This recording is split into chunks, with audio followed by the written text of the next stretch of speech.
Hey guys, this is Colin from Blackjack Apprenticeship, and I'm here with HitA7. Thanks for being on the podcast with us. No problem. Thanks for inviting me, Colin. Yeah. So I can't even remember how we first met. Do you remember how we first met? Yeah, I actually do. So I think it was around the end of 2012 or thereabouts, where I was looking for blackjack resources online, and all of a sudden I come across this post or ad where it says group of Christian blackjack card counters beat casinos for millions or something like that to that effect. I was like, whoa, what is this? So that's how I first heard of Blackjack Apprenticeship, and then from there I had joined the site. But before that, I actually contacted you through an old church forum that it was Mars Hill. Okay, because yeah. I think there was like a in-church forum that you were part of, and I happened to be part of the same network down in Southern California. So I was like, whoa, wait a minute, is this Colin from Blackjack? And sure it was. So wow, so it's like multiple degrees of overlap. yes, definitely. That's awesome. And but you were actually, even before that stuff, you were already into card counting, right? Yeah, I was, and I was at a particular point where I was like, is this something I want to do? You know, is this something I really want to put more time and effort into and start really putting in hours? Or should I not? Should I go back to school? I mean, it was like one of those things, like, what am I going to do? And then I actually had the question of, is it even right for me to do this, right? So, so that's kind of how I remember hooking up with BJA. So how did you actually hear about or get into card counting? I think I was one of the people that bloomed out of the 21 movie. Okay. And I had actually played blackjack before that, just on a recreational level. And for some reason I thought, at some point I would like to look further into this. And then the movie 21 comes around, and it was a reminder, oh, that's right, I'd really like to look into this. So that's when I started looking more into it, to play blackjack from an advantage player point. So I didn't know that you were a recreational player before that. Yeah, I was. Not too much. But yeah, whatever time I would come to Vegas, I would actually play, a few hours of blackjack. And I actually was a winner as a ploppy. Oh, so, really? So that's dangerous. Man. Yeah. Well, some people start out winners, but it doesn't last for long. So why were you coming to Vegas, or do you not want to share? No, just right when I graduated college, I guess. It was one of those times where I went from being a broke college student to actually get a job in the engineering field, which going again from a broke college student to, wow, I'm actually making pretty good money here, relatively speaking. I'm like, let's go to Vegas. So even before that, did you gamble? No, not really. Well, I mean, I didn't have the money, but actually, I know that you did, because you said last night when you were a kid. Oh, yes.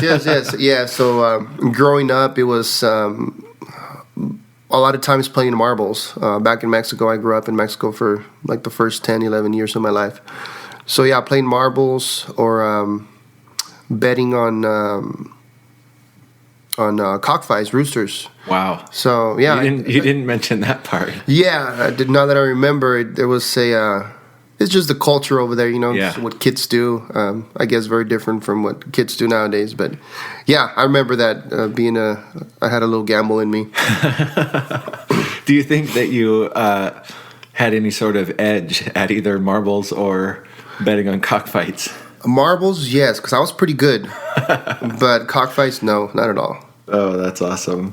Do you think you had any advantage play tendencies before card counting? I think so, yes. Some of them I might not be too proud of, but yes, definitely. I was looking for a way in which, I don't know, I guess an example would be like going through school. It's like, hey, is there a way to get the exams from last year? Oh, yeah. They never said I couldn't use them, you know. So, like, what are the questions like? Who's, right? And then by that same token, again, some things I'm not proud of, to where it's graded on a curve. So how can I throw off the other students? Oh, my right? God. Yeah. So that's funny. You were telling me your Bed Bath & Beyond. Oh, yeah. So lately I've kind of gotten into, I guess I tell my wife this is when you know that I've kind of grown up now, where I'll go to Bed Bath & Beyond and I'm like, hey, I could use one of those things. You know, it's kind of that shift in mentality. But yeah, so they have this 20% off coupons, which they send, I guess, to everybody regularly. So if there's, you know, a purchase that I'm going to make, which is 2 or more pretty expensive items, since the coupons is only for one item, buy the first item, you know, whatever, check out, and then come back and buy the second item with the other coupon, because they never said I can do that. So So I heard that and it made me think, oh, I'm sure you had some advantage play tendencies. Yeah, absolutely. Even before casinos or blackjack or anything. You know, here's a move that we used to do. I don't know if it still works, but Home Depot accepts coupons from anyone. Oh, competitor coupons, yeah. So, but it doesn't specify competitors. It just says they accept any coupons. So we would use the 20% Bed Bath & Beyond on like a high-end piece of, you know, like if you're buying like a $500, you know, at the time Ben and I, we had bought this fourplex and we were remodeling it, and so we were buying stuff like crazy. So if there's something expensive, we'd, you know, use the 20% off. 20% off is a lot of money. Yeah, maybe $100 off a $500 item. Yeah, that's awesome. Yeah, it's not. That's their rules. We're playing by their rules. That's right. You gotta read the fine text, and if you're not in violation, then hey, even if you are, just try it. Yeah, that's right. That's right. It doesn't hurt to try. So you mentioned that you were telling your wife about the high end kitchen gadgets. So how does your wife and your family feel about, or how did they at first about blackjack? Well, my wife's definitely on board. And at first, when I started playing, I guess, in a more serious manner, she had some questions, but I was able to kind of talk it through with her, and she's always been supportive. So it's one of those things where when I talk to people that want to go into card counting, or even if they're already in card counting, but there's a conflict with their spouse, my number one advice is don't do it. You know, it's really not worth, because then what are you going to do? You're going to end up, because you want to get out there and play and get some hours in, more than likely you're going to end up lying, like, hey, so yeah, I'm going to be at such and such a place, and you're really not. And then if you're found out, it's like, well, what else are you lying to me about? So it could be a potential mess. Yeah. So yeah, I'm thankful that my wife's pretty much been on board. Now, my in-laws, at first, they were not. I could think of one specific time when my wife was pregnant with her first child, and she was about 8 months, almost 8 months pregnant. And during that time, so that I wouldn't leave her for the whole day, I mean, for like days on end, I would take day trips to where I would leave. I live in the LA area, so I would leave from the LA area out of the Ontario airport the earliest possible. Sometimes they have flights to Vegas going out as early as 5:30, 6 a.m. So catch one of those flights here, get my car rental, and just, you know, hit the floor running, and then take the latest flight back home, which will be as late as like 10 p.m. So that gives me pretty much a whole day. So one of those times, I guess my in-laws showed up unexpectedly, and, you know, they're just there with my wife, just chit-chatting, and they asked, so where's your husband? And she's like, yeah. Gambling in Vegas. Yeah, so my wife, you know, she's that type of person that she cannot even tell a white lie, you know, let alone lying what I'm doing and where I'm at. So she said, yeah, he's in Vegas for the day. He'll be back later. So I later got word that specifically my father-in-law was not too impressed with that, And I mean, putting myself in his shoes, let's say that, I have my daughter's pregnant with this guy's kid and he's out in Vegas gambling. I mean, it just doesn't smell right? Yep. So understandably so, he was upset. But then later I had a chat with him, and I actually handed him a copy that you gave me of the Holy Rollers documentary. And he was like, okay, there may be something here. Okay. So yeah, he's come a long way, and that documentary was actually an instrumental part of it.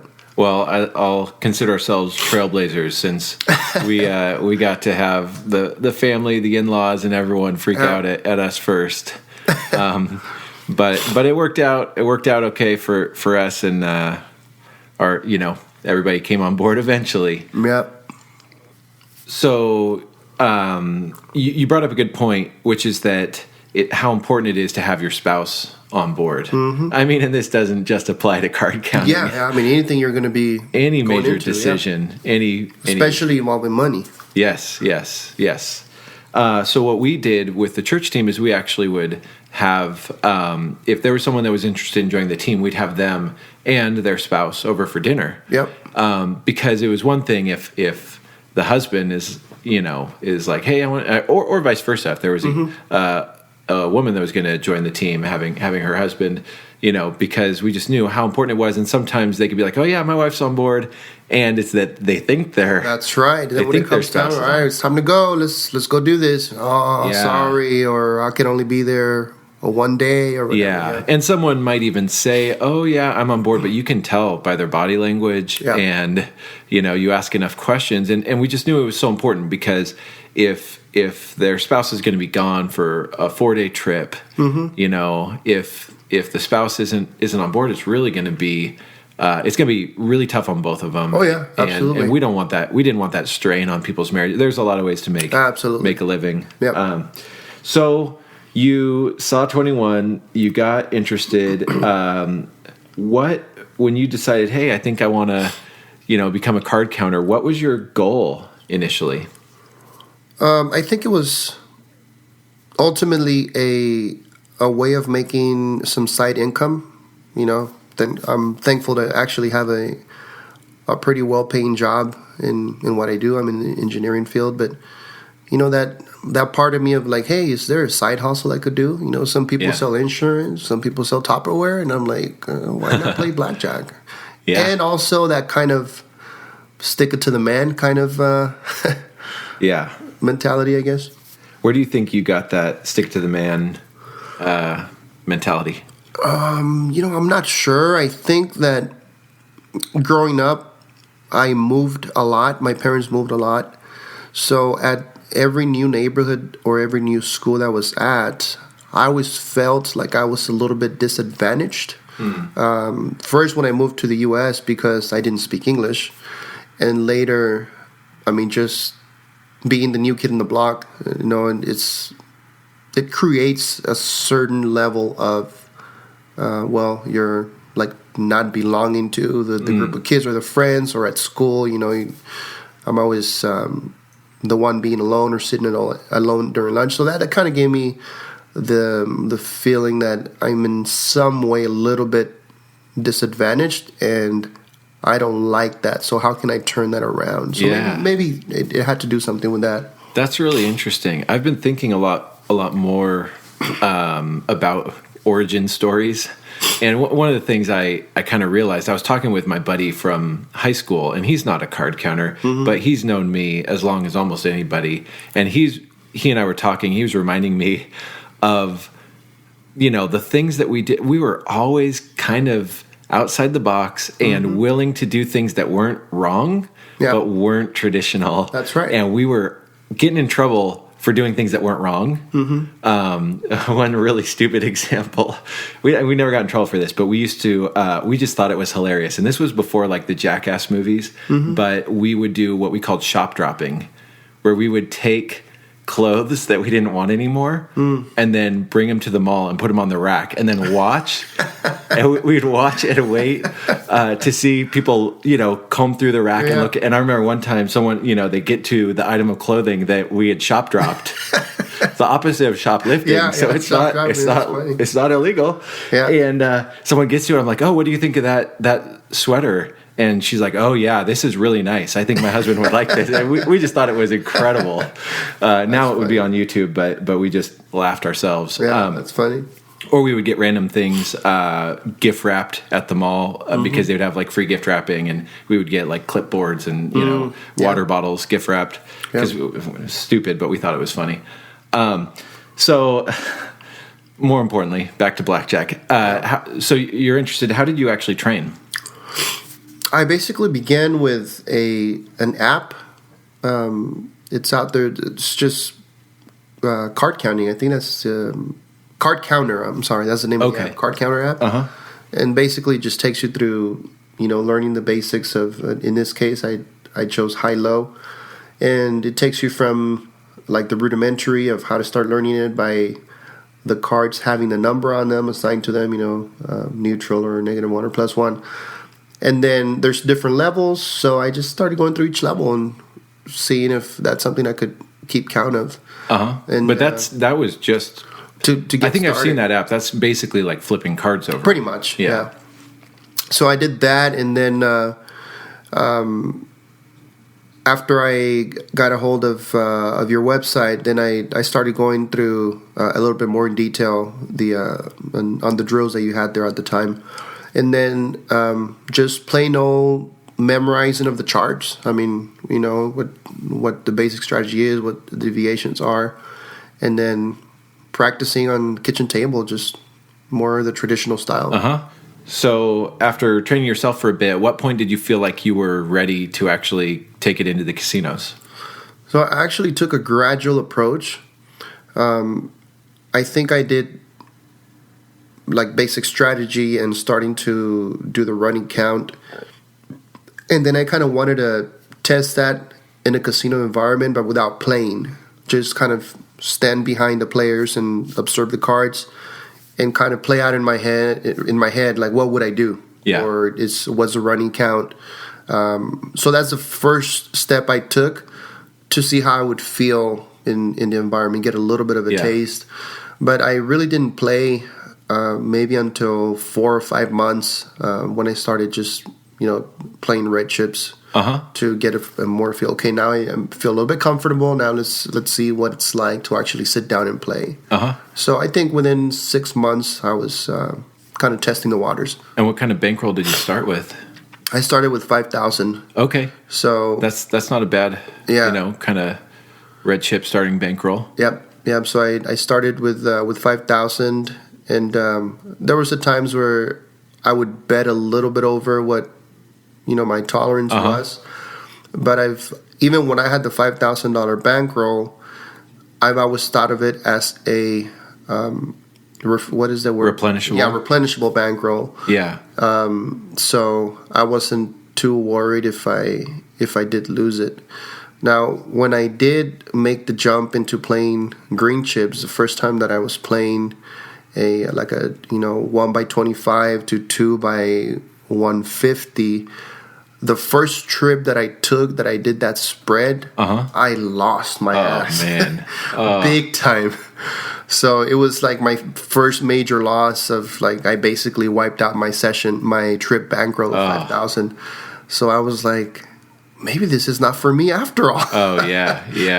Having the first big loss is just that punch or kick in the gut that you feel. Yeah, man. Sometimes after I've had to remind myself of the success that I and the teams I've been a part of have had, because when you're losing, it can feel like, does this work? Yeah. Like, do I really know what I'm doing here? Have I lost my edge? That's right. Yep. But so you started with 5,000, and what did maybe the first few months or first 6 months look like? So once I started playing, I guess in the sense of being serious about it, I had a pretty good run. I remember the first year, I made like 9,000. That's awesome. So you profit. So yeah, I definitely had a very good start. And did you just triple your bankroll, or did you take some of it out? I didn't put everything back into the bankroll, but by the second year I was playing, I was then doubling it. So I started playing with 10. Bring it up to now, it's been like 4 years. I'm playing with 20K, but again, replenishable. So, yeah. It's, I guess not everybody does it this way, but basically the way I do it is I have 20K on hand, and if I'm having a streak of winning sessions, then that's my money. You know, I just leave the 20K intact. If I'm having a bad run, kind of like I did in the last month, then I replenish that within a month or two. Yeah. So that's basically how I've managed my bankroll. But you track all your results, so it's not just I think I've been winning. No, not at all. And I mean, especially when I lose, right? I really know when I'm losing. Oh yeah, to the penny. Yep. So just to break it down for people listening, if you don't know what a replenishable bankroll is, let's say that like HitA7, you've got a day job, or you've got some income coming in. So what that means is you don't have to have an untouchable bankroll that if you lose that money, you're retiring from card counting until you save up another bankroll. What you can actually do is, maybe the other way to think about it is, you've got a $20,000 bankroll, but you can play with a little higher risk than you might feel like. Correct. Yes. So if, like, for example, when I was playing full time, I wouldn't have wanted to play with more than 1% risk of ruin, because if I lose my bankroll, that's it. I'm going back to waiting tables or something. Yeah.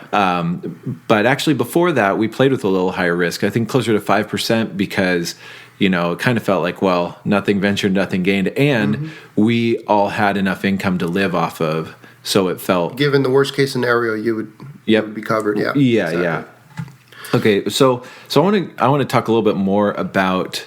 You've got a day job, a family, and you're an advanced player. How do you balance all three of those? Yeah, I think it goes back to having a plan in this case with my wife, of, okay, here's the days that it looks like I could go out and play. So it's about just communicating. At times at work, I also get very busy. I do have to travel for work.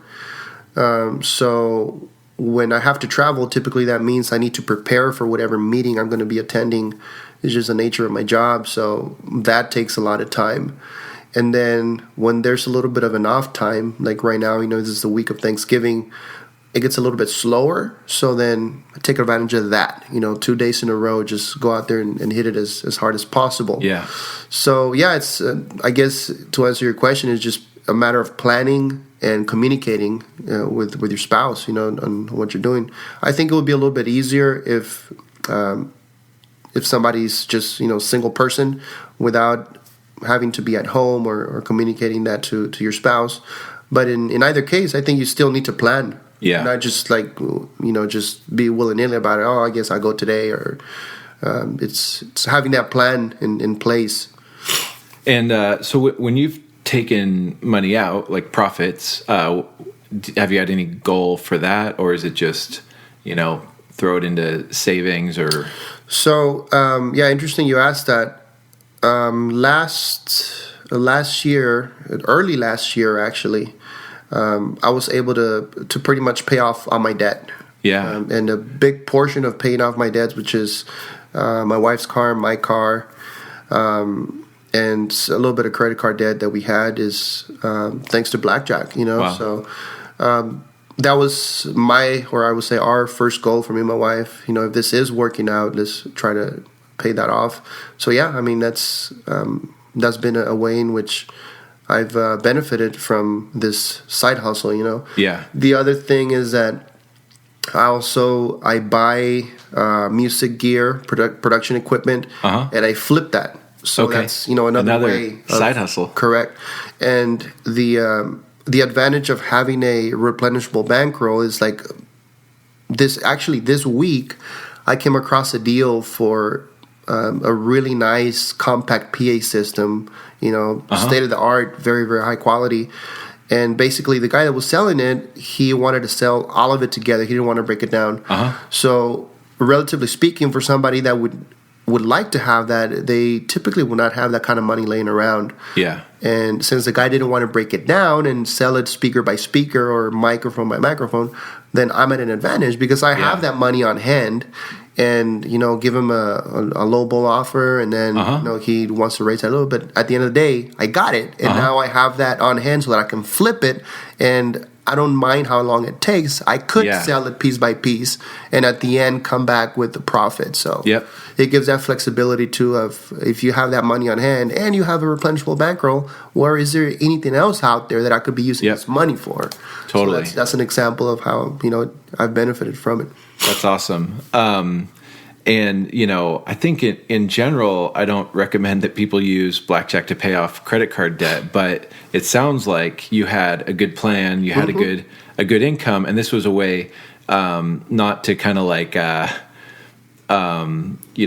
take this huge risk on trying to pay off credit card debt, but a way to actually expedite paying it off. Absolutely. That's awesome. That's awesome. Yep. And you've been counting cards for, is it 5 years now? I think it's going to be 5 years, and I think in legitimately 4 years, because for like the first year, it was kind of on and off, so I didn't really take too many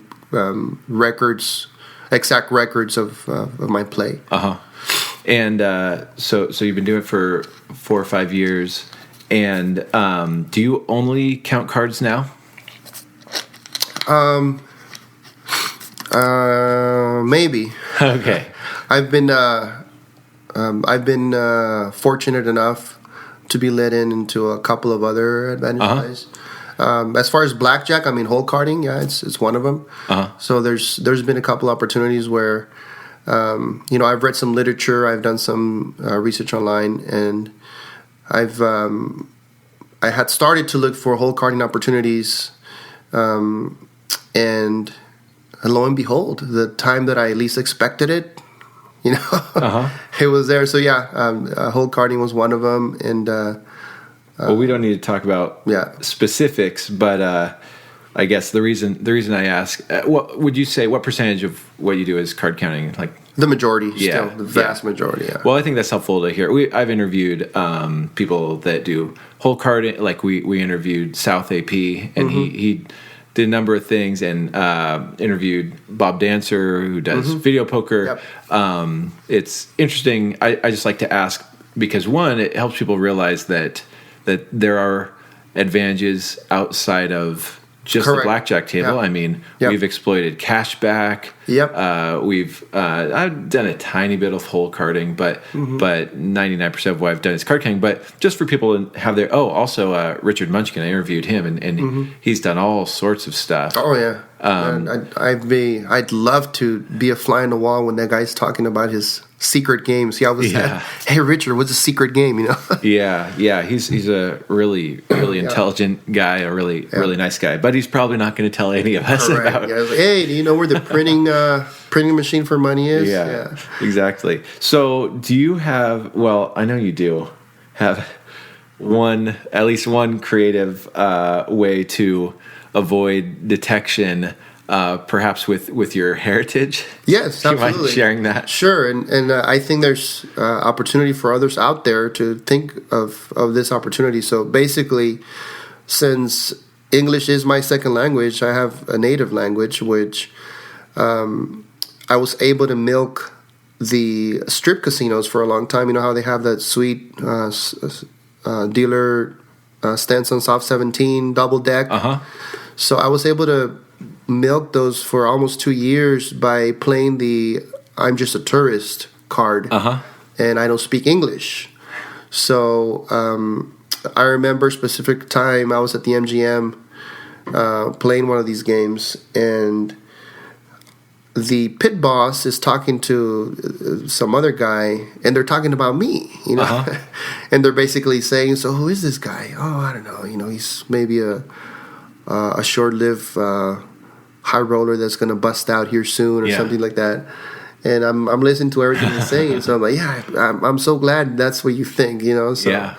There's been other times where they'll actually bring a host that speaks the language I speak, and they're trying to get me into getting a player's card or whatnot. But yeah, that's definitely an opportunity out there if you do speak at least one other language. And you know it well, right? Because they might bring somebody that speaks your language, and if you can't talk shop, then you're busted, right? Yeah. And that's definitely an opportunity you could use, so that the attention goes from, this is just a tour. This might be a card counter to this is a tourist. You know, we don't have to care too much about them. So, do you think that there's a little bit of a stereotype? Yeah, absolutely. Yeah, because unfortunately, right? But if you sit down next to me, you're going to be, if all things being equal, you sit next to me and we start playing, probably the heat is going to be on you. Yeah, because you're a white male. You know. Yep. You fit the profile. Yep. I remember getting a hold of the casino. The surveillance guide to card counting or something like that. Yep. And it gives a description of a... It's like, that's me. Oh, yeah. Just to the T. Yeah. And, you know, what am I going to do? Like, not be white or not be young or wait till I'm old to start counting cards? No. Yeah. And honestly, I'm kind of surprised I've gotten in as many hours in my career as I have at high-limit places or whatever. But I also know a few of the guys from the church team. We had one guy that was East Indian, and he had successful trips at casinos that no one else on our team could have such success at. And I remember going on a trip with one of my really good buddies, John, and he's Hawaiian, and I got flyered everywhere, and I was losing. And he got hour after hour in winning, you know, like 40 or 50 grand on the trip. And, you know, maybe it's just because he was a fresh name, fresh face. But I think it does help. Yeah. Right. Absolutely. So exploit it. If anybody out there is willing to it's able to pull that move, I highly recommend it. That's awesome. Thanks for sharing that. So do you have any highs or lows from your career that you'd be willing to share? I think the highs would be where I can experience the fruits of Blackjack. Right, ultimately, it is a side hustle, and you want to be able to make money. And I'm not really bound to an employer, so to speak. Right, I really enjoy that freedom in this side job. And then I guess the lows would be, there's been a couple of times that I go on a trip for more than 2 days. And I do miss my family a lot. Yeah. So that's something that kind of really gets to me. Yeah. There's actually been times where I'm ready to go on a trip, and if it's not too far of a trip and it's a local trip, and I'm actually not feeling like leaving my family, I actually make the call like the day out. You know what? I'm actually not going to go. I'm going to stay here. That's awesome. So... that's. But then the times that I do go, because it's already like a planned trip, my airfare is already bought. It's a little bit tough. Yeah. To leave my wife and kids behind. Yeah. So I think those would be the pros and cons, right? Flexibility and having the freedom of whenever you want to play and what places to go to, and then the downs that you do have to leave your family behind for that time, right? Well, I think it's important for people to hear. You know, a lot of the people that I've interviewed or talked with, they're doing it professionally, but that's not the only way to do it. And I tell a lot of people, as a hobby, in a lot of ways, is better than doing it full time. I mean, I did it full time for years, and I'm thankful for it. But as a hobby, you don't have the pressures. Correct. Of like, I have to go play. Yeah, right? I got to pay my mortgage, so I got to go play. Yeah. And you don't have just the pressures of all the hours getting in, and I tell people card counting is a trade, and I'm really thankful for it as a trade. But the cool thing about trade is you can pick it up or put it down.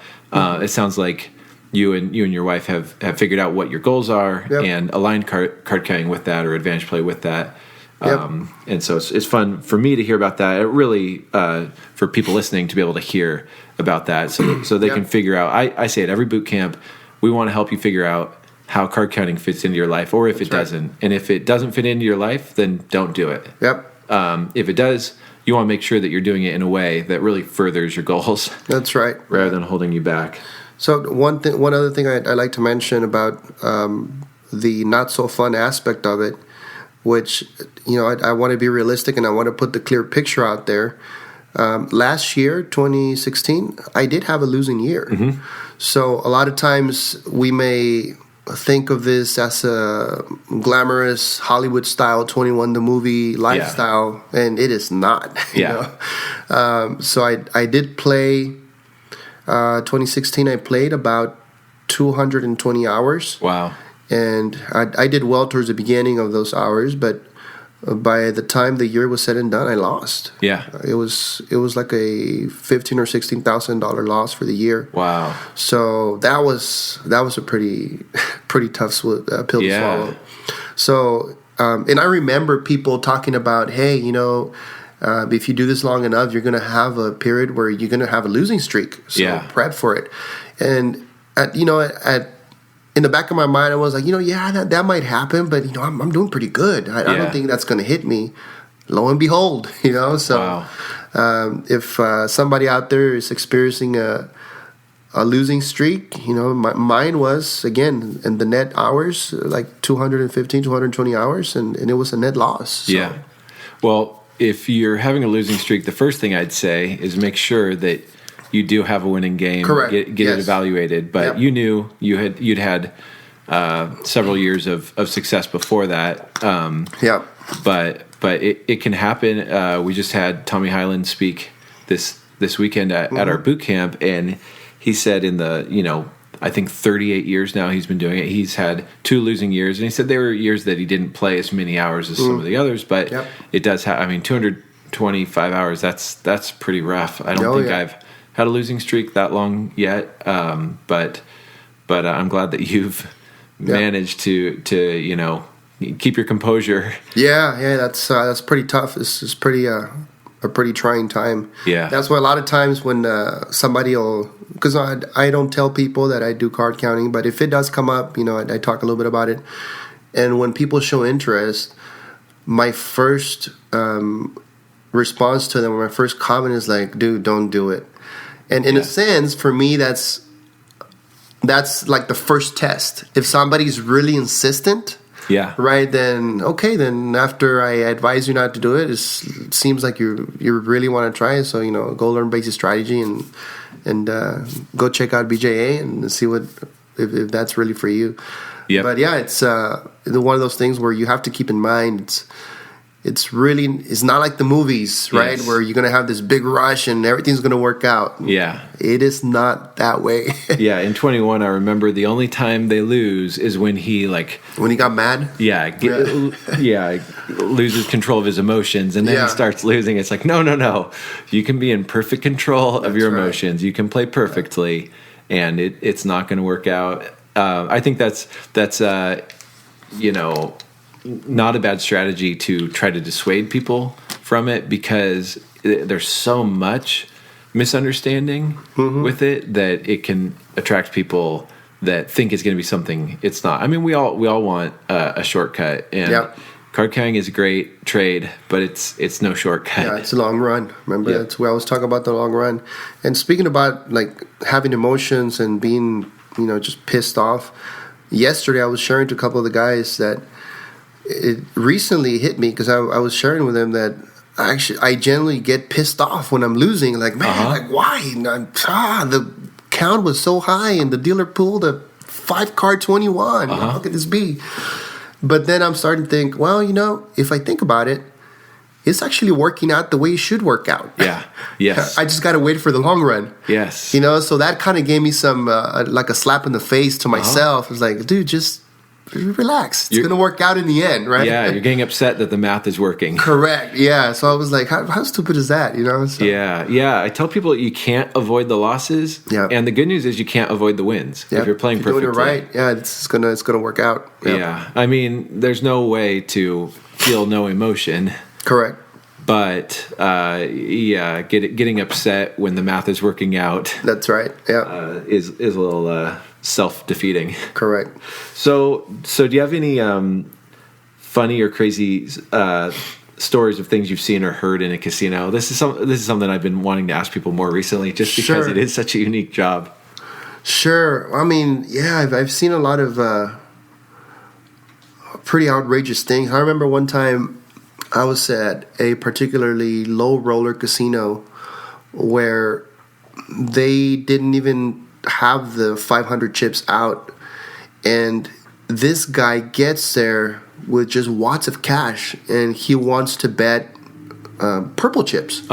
So he asks them if they have those, and they take a little while. So I'm walking the floor a little bit, I'm gonna get some food, and by the time I come back, sure enough, this guy has a couple of stacks of these purple chips, and this is the most bizarre thing I've ever seen. He is playing with purple chips, $500 a hand, sometimes 2 spots of it, and I just stood there and witnessed this, where he is playing in the most outrageous manner, hitting his 16s against a 2. Just completely. And for a second, I thought, does this guy know something I don't? Like, this guy is... And to this day, when I think back, I'm like, is there something I missed that this guy was doing that I'm not aware of? Yeah. But, yeah, I mean, needless to say, he ended up losing all of it. I came back later, and he had lost all his chips. So by what I saw, I mean, he went there and literally lost probably close to $100,000. Oh my gosh! Betting purple chips and playing in the most outrageous way, which, I mean, yeah, that was pretty crazy. So he lost. If he's betting he lost 100 bets. Correct. Oh man. I mean, over time, right? It was like a couple hours where I went to the next casino. I came back, and by the time I came back, he had just a short stack, maybe 5 chips or something. I remember a couple boot camps ago, there's a guy at our boot camp who said he'd the night before been watching a guy play in the high limits room, and the guy playing would never hit a hand that could bust. Wow. Never. And he said, oh, well, this works for me, and I make money doing this. Wow. And the guy at the boot camp watched him play for a while, and the guy actually won. So the guy at the boot camp is saying, Colin, is that maybe there is something to it? He's like, I just kind of want to take, and this guy definitely had some money, the boot camper. Yeah. And so he said, well, I just want to take maybe $10,000 and try this. It out. Yeah. And it's like, you either trust the math or you don't. Yeah. Yep. And what if he goes with his 10,000? Yeah, you can play a horribly stupid strategy, and it might work in the short term. Yep. But it's like you got to trust the math. I've started to tell people, because they're either through email or occasionally at a boot camp, there will be someone that's got a superstition, and I've started to just say, prove it to me with a simulation. Yep. Prove it to me with math. Don't prove it to me with your anecdote. Evidence, yeah. Yeah. I don't care about your anecdote. You could double a hard 20, and 1 in 13 times it's going to work out. Yeah. But if you can prove it to me with a simulation, then I'll believe you. And that, it ends the conversation every time. Yeah. I think people have this notion of, like, hey, I've come up with this new system or this discovery that nobody else thought of before, right? Yeah. So, yeah, I mean, and I think the times that it kind of does work out in the short run, I'm always like, dude, that's dangerous. Yep. Because it'll lead them astray in the wrong paths to eventually lose a lot of money. Yeah, and I mean, I've been doing this for a long time, and so I forget that early on, I remember having losing days and thinking, oh, I just shouldn't have played today, or something like that, and I didn't understand the math. Yeah. So I try to empathize with people, but also just steer them towards the reality, which is like, you're not going to find a shortcut. You're not going to come up with your own system. Yeah. If you come up with a system, it's going to be through simulations and computer software. It's not going to be through trial and error. Yeah. I also wanted to ask you, I know that you've got a couple, maybe you could share one of your stories of APs, advantage players, or card counters helping each other out. Yeah, definitely. So I think I posted this on the forum a while back ago, but for those that may be newer to the forum, there was a time I was playing a Southern California casino, Indian casino, and I had been backed off from there probably twice at that point. And this third time, I got backed off relatively fast, but I did have a lot of chips on me. And when they came to me, the suits there, they came to me and they asked me for ID. Obviously, I didn't yield it. And they got pretty aggressive to where they said, okay, then you got to leave and don't ever come back. And I had actually parked on the parking structure, which is actually another tip that I'll elaborate as soon as I'm done with this story. But so anyways, they're kind of blocking my way. They want me to go, quote unquote, to the office with them. And I'm just saying, you know what, I want to leave now, so please do not stop me. So essentially I had to kind of walk around them, and I walked off premise. And I'm like, crap, how am I going to get my car now? Yeah. Because if they really want to be jerks, they could arrest me. This is a tribal police, So I just ended up walking about a mile or two to the nearest gas station. And I was just thinking, well, now I got to wait here maybe the whole day until the next shift comes in to go get my car. But then I remember that somebody from the forum mentioned that they lived in the area. Yeah. So I was like, gosh, what are the chances? Yeah. So sure enough, I contacted this person through the forum, hoping that by sending him an IM message, he would read it and then get back to me because I didn't have his number. And sure enough, within like 30 minutes, I get a phone call. Wow. And he was like, hey, yeah, I got your message. He's like, I'm at the grocery store, but yeah, dude, as soon as I'm done here, I'll go get you. So I was like, wow, talk about getting a blackjack with a max bet out, right? that's kind of how I felt. And yeah, he came, and then he cashed my chips for me, and he drove me right up to my car to get my car and be able to get out of there. But this takes me to the reminder about where we park when we play. So little did I know that after the fact, and this was later, that I realized that a lot of casinos will read your plate when you enter their premise, their properties. Yeah. So that if this car that you have, like if you've been backed off, the safest assumption is whatever car you were driving, that car is also backed off, and they have your license plate already in the system, right? Not all casinos do this, but I say a safe assumption would be that they do. This particular one did. So when I went there like a year later, they busted me again really fast. Like I was like, man, for sure, facial recognition works, and it works good, man, because they got me before I even made a big bet. And that's when later another advantage player actually tipped me into hey, dude, they got license plate readers. Yeah. So you're in the system. The moment you drive in, they already have you flagged. So by the time you sit down, they're already on you. Yeah. So ever since then, if I know of a place that probably, or if you could even see them, that if they have license plate readers when you come in the parking lot, don't park there. Park either not in the parking structure, but out in the open, or find a shopping center or whatever next to the casino and park there. Yeah, that's good for people to know. I've actually seen, I think it's in my OSN profile, a picture of the license plate of our previous car. Yep. So.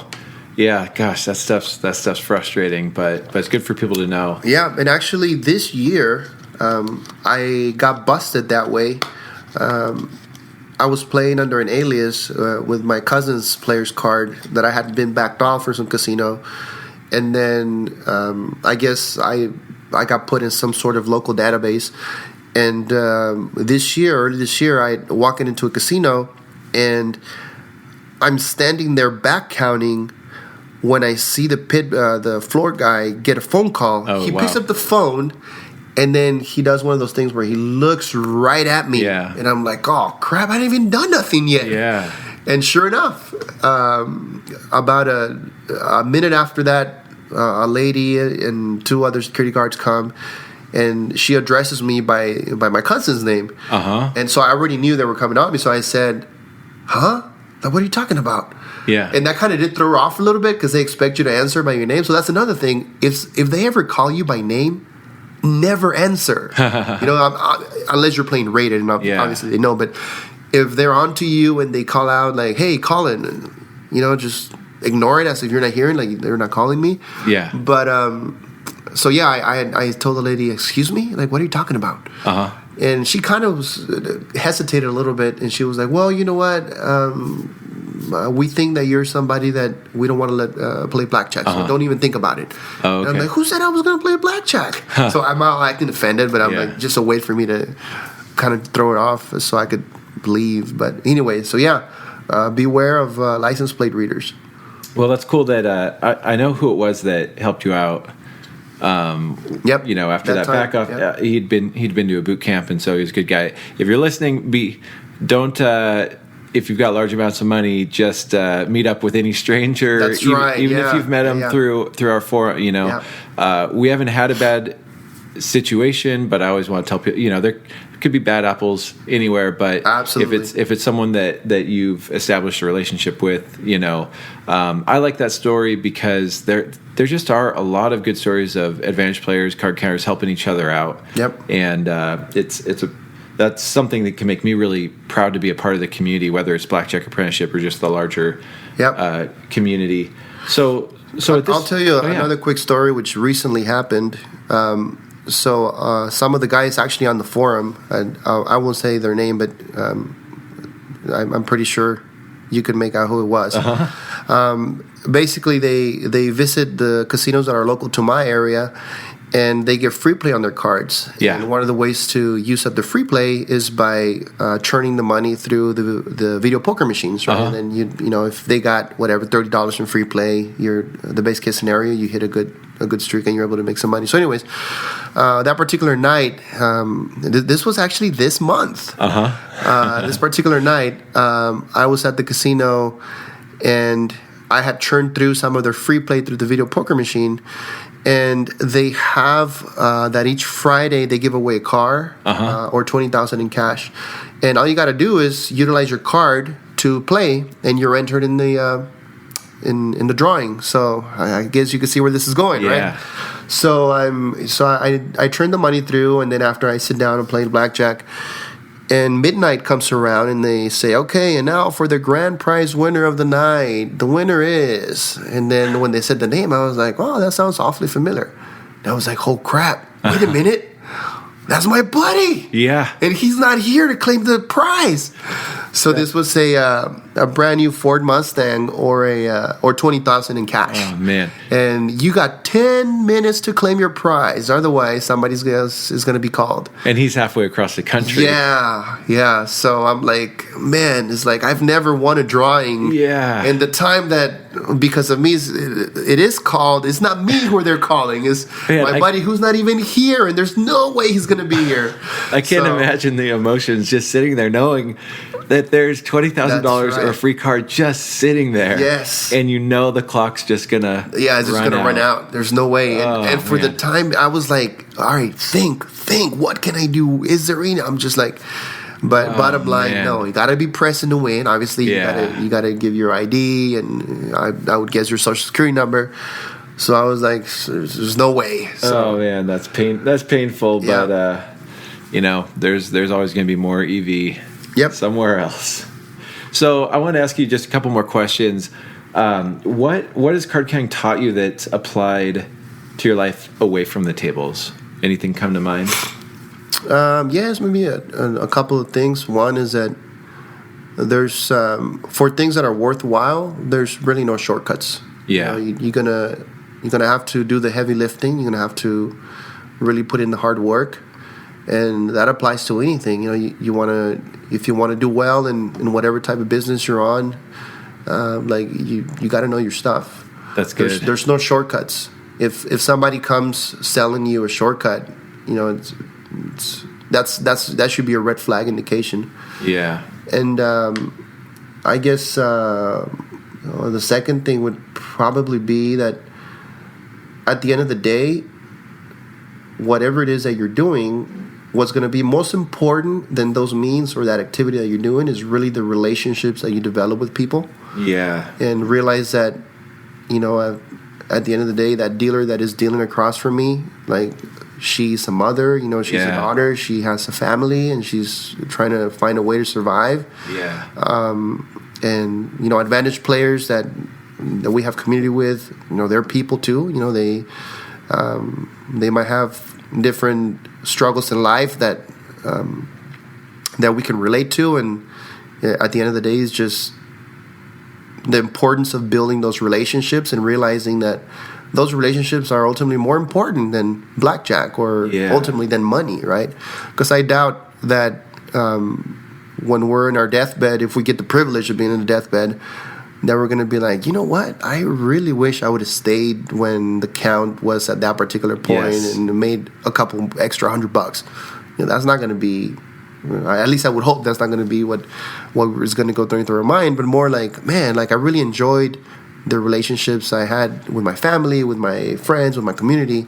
So I think ultimately that's more important. And blackjack is just a means to that end of creating genuine relationships. Yeah, thanks for sharing that. That's just so important. I agree. When I look back, my regrets aren't playing another hour or placing another bet or anything like that. My regrets are maybe dehumanizing people in a casino. Yep. I don't really remember ever being mean, but maybe just seeing the dealer or the pit boss just maybe dehumanizing them and not they're just sort of like a machine that's dealing to me. So just hurry up. Like, I don't want to talk to you. And I'm not going to tip you, right? Yeah. And I want to be kind of, I want to treat people in a casino the way I would treat someone at a grocery store. Correct. Or treat treat any other human being. So I think that's really, really important, and I appreciate you sharing that. Yep. We got one other question. Are you willing to share your recipe for carne asada? Yeah, absolutely. It's actually relatively easy because I've seen this elaborate schemes of how to marinate. So for those that don't know, I cooked for the boot campers a couple of times, I think. Yeah. And from what I hear, it has been a good response. Oh yeah, it's always a huge treat and delicious and really fun. Yeah. So basically, the important thing here is to get a particular type of meat, which in Spanish is called ranchera, and in English it's basically the flat meat or skirt steak sometimes they call it. So it's got to be that meat in order for it to be the good stuff. And then you marinate it with orange juice, seasoned salt, and garlic salt. That's it. Now, as to the amounts, I don't know. You just gotta fill it out, right? So I guess the secret really is in the amount of each of those three things. But that's basically it. Start experimenting with that. It'll be better if you let it marinate overnight. But if not, half hour is fine. Yeah. Okay. So basic strategy is overnight. But if you need to deviate and just have a shorter marinade, 20-30 minutes is fine. Yeah. Awesome. Well, thank you so much for sitting down and sharing from your own experiences and your own wisdom as a card counter and an advantage player and just as a friend. It's always an incredible honor and a good time when you hang out at a boot camp or whenever we get together our families get together, or we get an opportunity to hang out. So thanks for sharing, and thank you.